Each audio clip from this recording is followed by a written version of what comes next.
Morning, Pete. How are you? Well, thanks, William. How are you? I'm okay now. Fast, relentless, adaptable. Is it taking longer to get that into Connacht's minds than you thought it would?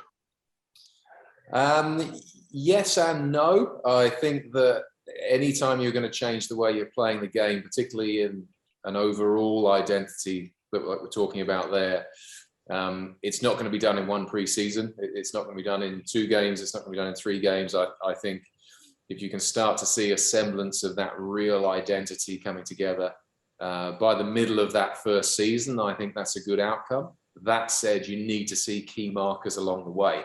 And on a game-by-game basis, you want to see those aspects to your identity growing as you go. You don't just want to wait 6 months and be patient. You need to see that building and then see that final product, partway through the season. So in that sense, I'm happy with how we're tracking, but that said, every game gives us an opportunity to learn about where we're at, how we can fix things. So for example, I thought the game on the weekend, we at times struggled to play fast. Now, there are aspects of that we can control. For example, how quickly we get to a set piece, or as Jack alluded to earlier, how quickly we get off the ground, or how quickly we clean a threat at the breakdown. There's aspects that are controllable. There are also aspects that external factors come into play. So I think, the Dragons clearly came with the intent to take some of the pace out of the game early. If you look at the speed with which they walked back to the halfway line for the restart after the first 3 points we kicked, you could see that they were trying to take some of that momentum out of the game, which I applaud. I think is really savvy.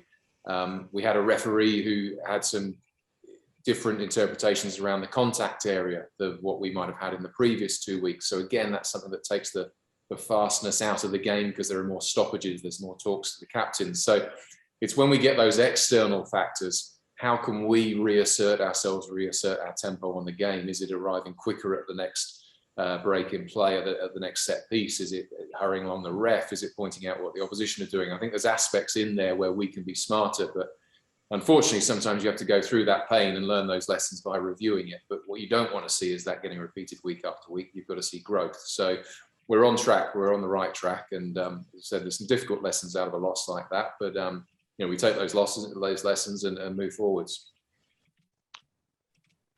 On that, so some of that is linked to the adaptable. It struck me watching the game back that Connacht didn't seem to have a plan B. That you were trying to do the same things over and over again, and they weren't working, and that sort of give the Dragon, because the Dragons were turning that against you, that was giving them more and more hope. Yeah, I think that perception is fair when you struggle to build any sort of momentum or any sort of rhythm into a game. So what we found was we might get those 2 or 3 phases of rhythm, and then something would break that, whether it was a penalty either for us or against us, whether it was a drop ball, a moment of inaccuracy around the breakdown, those key moments where we needed to build flow on top of flow. We failed to do that, and we failed to do that too often. So I don't think it's the lack necessarily of a plan B, because I think there are always different avenues we can take the game. That is part of being adaptable. But it's actually when you're not generating the flow that you need, it's difficult to get any sort of plan out there. We knew the Dragons would kick the ball well. I think between their 9 and 10 that started that game of Williams and Davies, I think they're 2 of the better kickers in the competition in terms of that game management, the distance they got on those kicks. So we expected what came at us, but we just weren't able to build that momentum on the back of that. We counter-attacked really well off that initial carry, but within a couple of phases, as I said, it's either a drop ball or a missed clean out, maybe even a penalty to us. Now, a penalty to us is great, but again, it slows the game down if we've decided to take 3 points or kick to touch. It's another break and another gap in that flow. So I don't think it's an aspect of the different plans. It's just actually getting some momentum with the plan that we're doing at the time. And so we didn't get that. It was too stop-start to really see anything from us. That was the frustrating part.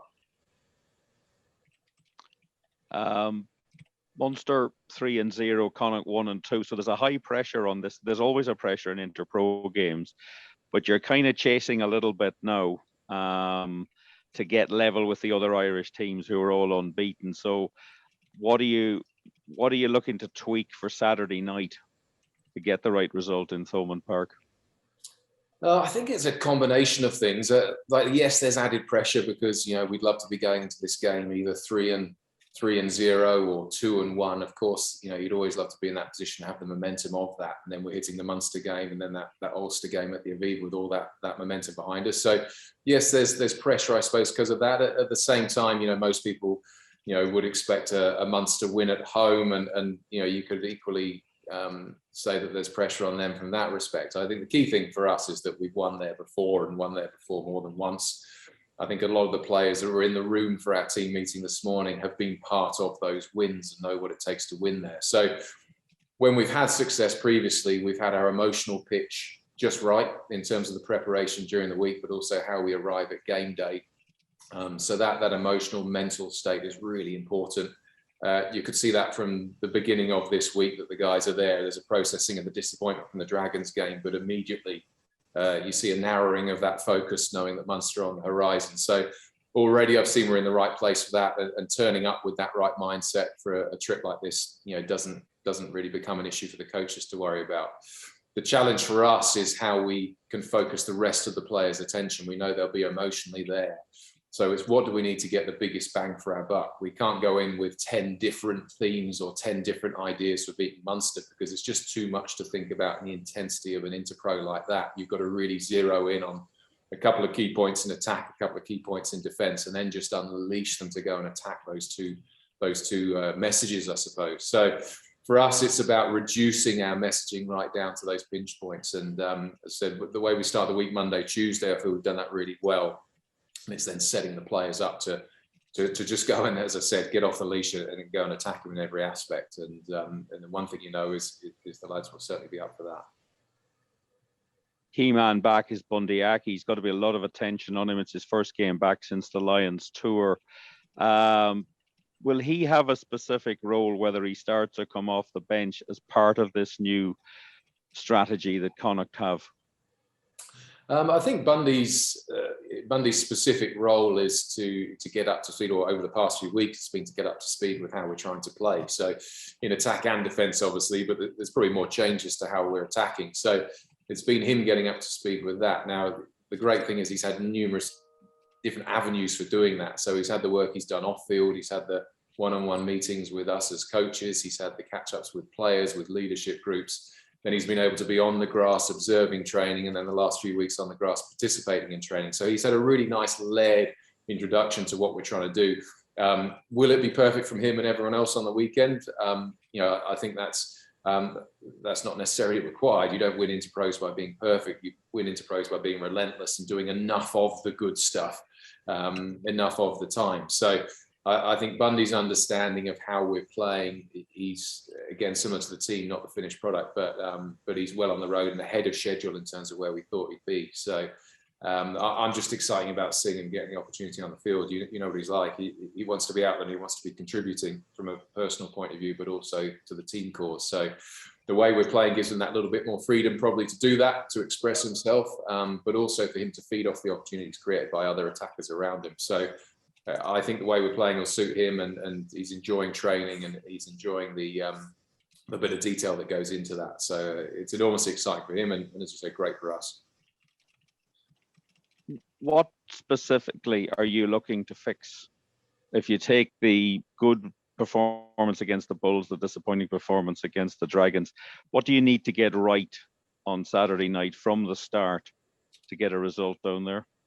I think our contact work, our collision work in attack and defence is crucial, and that's probably stating the obvious against Munster. But the thing that stood out when we played the Bulls here was how well we fronted up physically, and that's not just a mindset; it's also the technical aspect of the body height into collisions, the leg drive as a ball carrier, the targeting and impact as a cleaner at the breakdown. I think there's obviously an intent which is crucial against these big physical teams, but there's also a technical accuracy which is really important. Now, we had that against the Bulls. We had that in terms of our tackle technique in defence. We had that in terms of our ball carrying and our breakdown work in attack. So I think we were 10% off in those departments and those contact departments on the weekend just gone against the Dragons. Now, 10% might not seem a huge amount, but they're little avenues, coming back to what we talked about earlier, that prevent the flow in the game. So, for example, a really key moment in the game was Caelan Blade getting held up over the line. If we score that try just going into half time, a couple of minutes before half time, the scoreboard pressure that places on the Dragons in terms of how they have to approach the second half, the momentum it gives us going into the second half is really important. But if you go back to that ruck previous to where Blady got picked up the ball and had his little snipe and got held up, we missed a clean on the player that ended up holding up Blady over the line. And there were two Connacht bodies there in a really good position to take a Dragons player to ground. But we let him stay on his feet. And the result of that was he got that half a yard and able to get underneath the ball for Blady. So those little moments, they interrupt the flow, they interrupt obviously the effectiveness we have on the scoreboard, but it comes back to being that 10% off of that contact zone. So if we get that right, and as I said, that's both sides of the ball, attack and defence, we get that right from the first whistle on the weekend, we'll be in the fight, no matter what else happens around the game and around tactics and strategy of how we manage the field. We'll be right in the thick of it, and we'll have a really good chance. Thanks, Pete. We look forward to it. We'll see you down in Limerick, and good luck on Saturday evening. Thanks, William. Cheers. Okay, guys, we'll go into embargoed section if there's no one for live. Open the floor. Just one quick question, Stephen. Yeah, work away, Dave. Okay, sorry, Pete. Dave Flynn here. Peter, you mentioned there that you were very impressed with the way that the Dragons slowed down Connacht's ability to speed up the game. How then do you focus on this week against Munster, who are all about slowing the game and playing at their tempo? I mean, how do Connacht approach a game like this and impose their tempo on Munster in Thomond? I think it's a really good question, and I don't think it's anything untoward in terms of teams doing that. Teams want to play at their tempo and their style of game. So I don't think there's anything negative about the way they're approaching that. I think it's important to emphasise it. I said it's being really smart with who you're up against. For us, it's about obviously the bits we can control of arriving at set pieces and showing that we're ready to go and demonstrating that we're ready to go. It's about how much we're able to keep the ball in play, whether that's with our kicking or whether that's stringing phases together with our running game. It's about not conceding penalties, whether that's in attacking or defence, particularly around that ruck area. If we're really disciplined there, then phases build into phases and build into phases. And obviously that enables us to keep that tempo and that ball in play time. So I think right across the whole game, there are ways that you can affect that. The other bit is, as I mentioned previously, our contact work. If we're cleaning breakdowns effectively, if we're carrying hard and accurately with our ball carries, well, then you're able to recycle the ball and you get some continuity in the game and you get some flow and you get some tempo from that. When you're inaccurate around the contact area, then it becomes very stop-start because you're either getting very scruffy ball and slow recycles, or the opposition, worst case scenario, are stealing the ball or winning a penalty. So, I think there's lots of different aspects we can affect that. I think we also need to acknowledge that, Munster are no longer a team that just want to play slow and grind teams into submission. I think they've got a wonderful ability to do that if they need to, in order to get themselves out of trouble in games or in order to dominate teams up front from the first whistle. But they do want to counter-attack. You look at their work rate off the ball when they're receiving contestable kicks. They do fill the field. They will have tempo lineouts where they arrive and get the ball in. So I don't think it's just black versus white in terms of styles of game. I think they're also a team that are trying to inject a little difference into how they play. So, it'll be really exciting to see who comes out on top in that regard. Thanks a million, Peter. Good luck on Saturday. Thanks, Stephen. Thank you. Thanks, Dave. You got any embargoed section now? Pete, how are you doing? You have a few former Munster players in your ranks, and obviously for a derby match, that's going to mean a bit more to them as well. But this year as well, of course, you have a couple of Munster guys in the coach's box. So for this week, the likes of Mossy and Cullum, what does it mean to them, or what have you picked up from them in their conversations? Because it's their first time playing their native province at this level as well. Yeah, it's a really interesting mix, and I think a really interesting challenge for those guys. I think the benefit is that they understand that local mindset and in terms of the fabric of what makes up a club and what makes up a province, you get that really unique insight into that. As you mentioned, we've always got a bit of that from the couple of players that might have moved across from Munster or grown up there. But to have that in the coaching room as well, it is really beneficial and helps provide the context for the game. There's always that added edge when you're coaching against your home province or your home team or someone that you've represented previously. that gives them that emotional lift, and I suppose that extra percent of determination in terms of making sure we're successful in the week. But you're also talking about two guys there who have worked for Connacht and have identified with Connacht as their team and their province for a long time now, for several years, and certainly even before they joined the pro coaching team, were two guys who were desperate to demonstrate how brought in they were to this place, to Connacht, and to everything about this organisation, and how proud they are to be part of this. So, that's it's almost a perfect mix. You've got the experience and the insight into what it's like, down the road there, but you've also got this passion and this buy-in and this adopted loyalty to the province here. So, it makes it really exciting for them in terms of this week, and again, it just gives them that extra, I suppose, energy and extra intent about everything they do, whether that's a team meeting, whether that's a player presentation, or whether that's running a training session. We've seen that already, and Cully led the team meeting this morning as being our main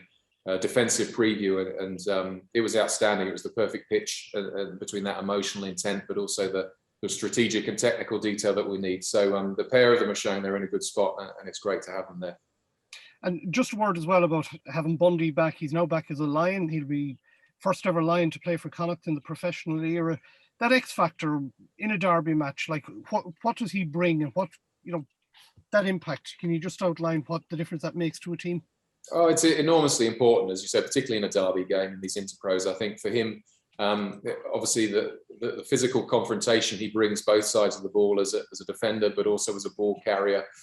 Even the 1% efforts, cleaning a player out from a ruck and working back off the ground, he has this enormous intent and energy that comes with everything he does. And, as well as that being important in terms of making dents in the opposition, it lifts his teammates around him. It lifts the entire changing room. So as a barometer for us, it's great. What's important for us, though, is that we've also played some really good rugby without him. And probably once upon a time, we might have relied on him to lift that level of, I suppose, energy and that emotional pitch for the group. Actually, we've shown we can deliver on that. And he can now only add to that and help lead that and drive it. So that's brilliant for us. The challenge for him is not to try and do everything at once. And just by him being him, he will contribute to us having a really good performance. And him trusting in what he knows and trusting what he does, and what got him that Lions jersey. Be yourself, Bundee, and we'll be in a good spot alongside you. So it's great for him, but there's a real focus about him. Even in our training session this morning, it wasn't yahooing and trying to run the whole show. He was fitting in. He was doing his involvements. He was executing his involvements enormously effectively. But he was part of a team. It wasn't just about him being back. And I think he's aware of how important that is for our group as well. Cheers, Pete, and the best of luck to you. Thanks. Cheers. Hi, Pete. Just to kind of touch on, you kind of hinted at there as well about how, you have played, the centres in particular have played quite well in the absence of Bundee. And I think a lot of us were actually kind of wondering what way was it going to look when Bundee Aki comes in, because the two Toms have played quite well. Now, unfortunately, Stephen told us beforehand, Tom Farrell has his shoulder injury, seeing a surgical consult. I presume you don't know the extent of it, but is this something that's, it's not going to be resolved inside the next couple of weeks at the very least? In terms of Tom Farrell, we wait to hear back from his scan and from the surgical review. So, difficult for me to say at this point. You never wish it on Tom, particularly with the rugby he was playing, and at this time of year and with these games coming up, it'd be great to have him still with us and inform and him able to show the whole country what he can do. That said, to have Bundee back available in that week is some consolation, from a selection point of view, to have that option. The other guy we've got there obviously is Sammy Arnold, and Sammy's been filling in for us as that utility back on the bench, able to cover wing, inside centre, outside centre. He'd be very much in the mix as well. He's a tremendous competitor. He's had to learn our game like others across pre-season, and shown enormous growth in terms of how he fits into what we're trying to do, but also his own skill set. So, between the two Toms and Bundee and Sammy, we're in a really good spot there. And obviously Pete Robb coming back in the next week or two as well. So there's huge competition for those places. It's great to have Bundee back, but everyone needs to perform if they're going to maintain their spot. So it's a good place. It's a good spot for us to be in, I suppose, as coaches and selectors. Lovely. Thanks, Pete. Hi Pete, how's it going? Just on Bundee, it's a nice week to have him back, obviously, but have you seen any kind of difference in him post Lions, or what kind of feedback have you got from him in terms of what he's taken from that whole experience? Yeah, it's really interesting. I think the informal chats you can have with him about what that Lions environment was like, both in terms of how they played, how they coached, how they ran training sessions, but also the off-field bit. How do you bond a group of players together who've come from different teams and different backgrounds? Those informal chats have been really interesting, just as a rugby fan myself, but also in terms of tapping into some of that group dynamic, and I suppose rugby IP that you get out of these opportunities to chat to someone like Bundee who's been through that experience. So that's been really cool from I suppose a personal perspective. He's come back, I think, proud of what he's achieved, both from a personal level and obviously from a personal level, but also in terms of representing Connacht and representing the fact that he's done it on the back of his form for our province and for Ireland. And I think that's tremendously important to him, but it's also really humbling for us to feel that he was very much flying the flag for everyone involved here that's been part of his development and part of his successes. So there's a really nice aspect for him. He's got that personal achievement, but also I suppose the group identity and that sort of tribal achievement as it was from our perspective. So that's great. But he's come back very level-headed and he's got both feet on the ground. He's worked incredibly hard to get his body right after what was a really bruising campaign over there, and on the back of the season he had previously. He's launched into his conditioning work to get himself up to speed, then physically on the back of that to get himself ready, not just to play, but to play this type of rugby that we're endeavouring to put out there. And he's worked incredibly hard then to learn what we're trying to do and to understand, what the new coaches want from him or the new strategies need from him. So, yeah, there's been a real, I suppose, a grounded nature to how he's returned, and he's managed to balance that. Still the typical Bundee effervescent and providing energy to others, but there's a steely look at his eye that he doesn't want that to be the peak of his career, and that's brilliant for us and a really good sign for him. We were obviously just talking to Jack as well a few minutes ago. He's the type of 10 a lot of neutral supporters like to watch when he's on song. Now that you're kind of looking over the attack, what's been your message to him this season, or what do you think he needs to do to kind of hit that next level that so many people think he's capable of? He's a great 10 to watch, and he's a great 10 to work with. I think Jack's got this wonderful balance of a freedom of expression that is innate within him, but also a really keen eye for detail and making sure that the work and the preparation is there in the background. So in that sense, he's the perfect player to work with. In terms of what we've tried to do with him, I guess it's free him up in order to be able to express himself. And if he sees space, whether that's to run, pass or kick, empower him that he's not worried about choosing the wrong answer or what's perceived as a wrong option, but actually empower him to be able to identify those opportunities and then have the confidence to take them. So I suppose there's that freeing up or empowerment aspect to it, but it's also providing him with some really solid key principles that he knows within that chaos, within that unstructured play, within that pressure from defenses. If he does X, Y, and Z, then everything will be all right. And he has these foundations within our game that he knows that he can go to, he can use in order to find some sort of rhythm and some sort of stability within that chaos. So, it's freeing him up, but it's also providing him with a framework that doesn't hang him out to dry by saying, play what's in front of you and off you go. We'll try and react on the back of that. Listening to him speak earlier about the significance of when he's getting attackers around him, communicating and identifying space for him. Again, they might seem like small moments. We always tell players to communicate more, but just that information coming in from outside towards him or in from those players closer to the ruck or on the short side of the ruck, all those guys feeding Jack information, that frees him up to play and play in the moment. So it can't just happen by letting Jack off the leash and saying you've got a blank canvas. You've got to have those other players buzzing around him and setting him up for success, as well as running the correct lines that he can hit it. And the great passes are only great passes because the guy receiving it is running a really good line in order to do it justice. So there's a whole blend there in terms of, I suppose, empowerment, but also giving him a framework. And as I said, he's a joy to work with. We have Connor Fitzgerald, who's a terrific young 10 as well. He's bubbling away in the background, desperate for an opportunity as well, and has a skill set that suits our style of game too. So, that puts the pressure on Jack that he's got to keep performing. And as I said, I've been really pleased with what he's done so far. And credit to him because he deserves every opportunity that might come on the back of this. Great, thanks, Pete.